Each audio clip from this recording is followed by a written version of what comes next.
Into Patriots and Chiefs today, the big media day in Foxborough and Kansas City. As this week goes on, or let's take it back to last week. Yep. Do you feel differently about the Patriots coming off that impressive performance with the Chargers? I do, because it was what we've seen in the past, and we questioned, do they have it in them to do what they did?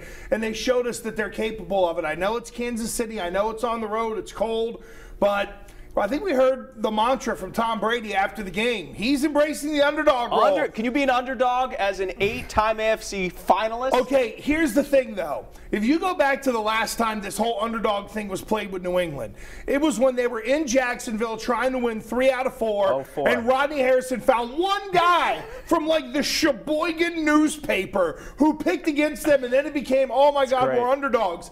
Hey, Vegas thinks the Patriots are underdogs. Well, they are. All the national media have been picking against them.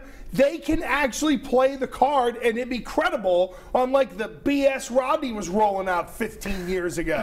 All right, which of these following are factors in this game? Weather, the October matchup, and playoff experience? Playoff experience is it for me, because the weather's going to be the weather, and as Belichick has said many times, each side's got to deal with it. But what happens if Kansas City is down 10 going into the fourth quarter with the ball? How does Pat Mahomes deal with that? I don't worry about the Patriots necessarily soiling themselves, even though they do have some young players on the field like J.C. Jackson who could get compromised.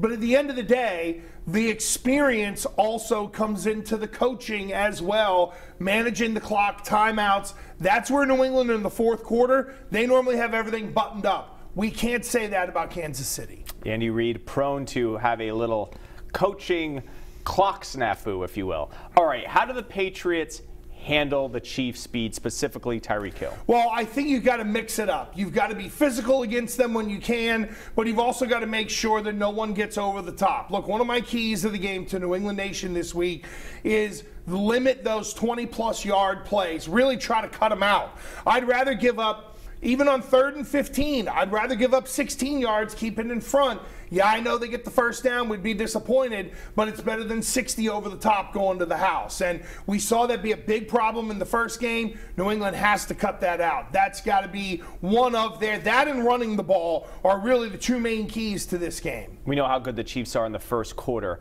Are the Patriots capable of coming back double digits, or do they have to be in it and leading to win this game? That's a great question, and I think it's a little wonky, because if you've got Gronkowski rolling and it's a shootout, then I don't worry about it. If it's a 27-14 game and it's been a slugfest and they've had issues running the ball, then no, I don't think they have the ability to come back. So I think some of it, Yianni, has got to be the way they're playing, and this is what Belichick works for in terms of understanding the football team and knowing what buttons to push. This is where this guy's at his best. He's going to have to press every button correctly for them to get this done. All right, Andy Gresh just getting started on our week of coverage with the Patriots in